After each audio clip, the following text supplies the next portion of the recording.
It begins quietly, always quietly, not with words, not with an argument, not with a rejection, but with a glance you can't forget, the kind that lingers long after the moment has passed, the kind that cuts deeper than you want to admit.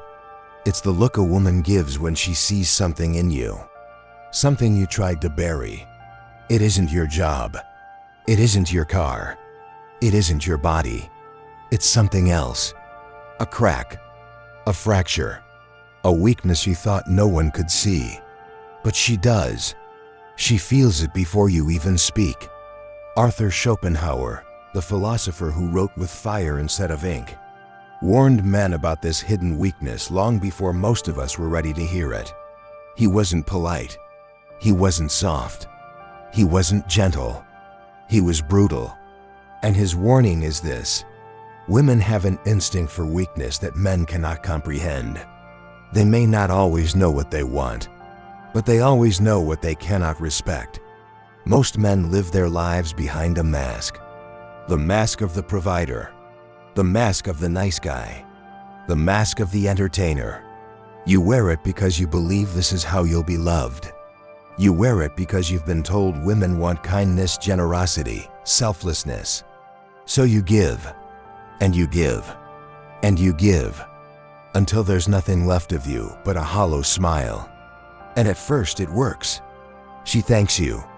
She praises you. She calls you dependable. You think you've won. But slowly, almost imperceptibly, something changes. Her tone shifts. Her laughter fades. Her touch becomes colder. And you can't understand why. You tell yourself it's her. That she's moody. That she's complicated. That women are just impossible to please. But Schopenhauer would say, no. The truth is simpler. She saw your mask. She saw through your performance. She saw the weakness you were trying to hide. And the moment she sensed it, her instincts began to withdraw. Schopenhauer believed that women, tied closer to the forces of nature, have a sharpened instinct that men underestimate.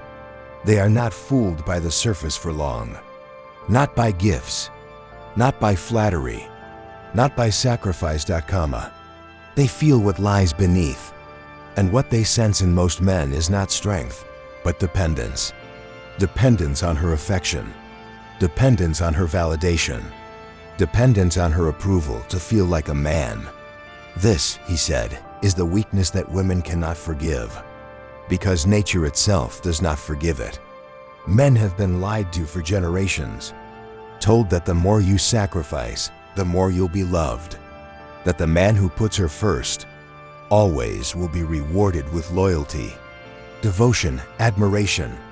But Schopenhauer saw the truth. He wrote that a man who gives up his essence, his independence, his will, for the sake of pleasing a woman is not admired. He is despised. And isn't that what you felt?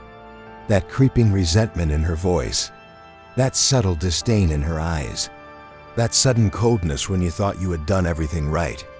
It's not because you failed her. It's because you failed yourself. And women, they sense that failure before you do. Picture this. A man meets a woman he admires. He thinks she's beautiful, intelligent, radiant. He wants her, and he wants her badly. So he tries to win her. He listens attentively. He buys her gifts. He says yes to everything she asks. At first, she's flattered. She smiles. She accepts. She even praises him. But weeks later, months later, something is different. Her calls slow down. Her texts become shorter. Her excitement to see him fades. And he doesn't understand why. So he doubles down. He buys bigger gifts. He tries harder. He sacrifices more. But the harder he tries, the colder she becomes. Until one day, she says the words he dreaded all along. "You're a nice guy, but I just don't feel it anymore." And he's left confused, broken, betrayed. But Schopenhauer would tell him, "You were never rejected for being too kind. You were rejected for being weak. Not weak in body, not weak in words, but weak in spirit. You showed her that her opinion mattered more than your own soul, and she could never forgive you for it. Why does this happen? Why is weakness so repulsive to her instincts? Schopenhauer's answer is clear. Because women, closer to nature, are bound by the laws of survival. And survival has no use for the man who bends, breaks, and betrays himself just to be accepted. She does not consciously choose this. It's not a calculated decision. It's deeper than thought. It's instinct. The same instinct that makes a bird abandon a weak mate. The same instinct that makes a lioness ignore the sickly lion. The same instinct that drives life forward, generation after generation. It's not cruelty. It's not malice. It's nature. And nature does not reward weakness. Here's the paradox. She doesn't see your paycheck. She doesn't see your abs. She doesn't see your car. What she sees is how you stand in yourself. Do you fold the moment she's upset? Do you silence your voice the moment she disagrees? Do you betray your principles the moment she threatens to leave? If you do, she knows. She knows you are not whole. She knows you are not strong. She knows you are not a man she can respect. And once that respect is gone, love is not far behind. Most men think women leave because they weren't good enough, not handsome enough, not rich enough, not exciting enough. But Schopenhauer knew better. He said the real reason is simpler and more brutal. You made her the source of your worth. And in that moment, you became unworthy. Because no woman can carry the weight of a man's soul. Not for long. Not forever. She wasn't designed to. She wasn't built to. And when you demand it of her, even silently, even unconsciously, she will resent you. That resentment may take weeks, months, even years to surface. But once it does, it cannot be undone. Every woman gives it. Most men fail it. It is not a test of charm. It is not a test of wealth. It is not a test of skill. It is the test of presence. Do you stand as a man on your own terms? Or do you bend yourself into whatever shape you think will please her? If it's the second, she may smile. She may nod. She may even say she loves you. But deep down, something inside her will turn away. Because her instinct knows the truth. The man who betrays himself for love cannot be trusted to protect life itself. So what is the answer? Do you harden yourself? Do you become cold, distant, unfeeling?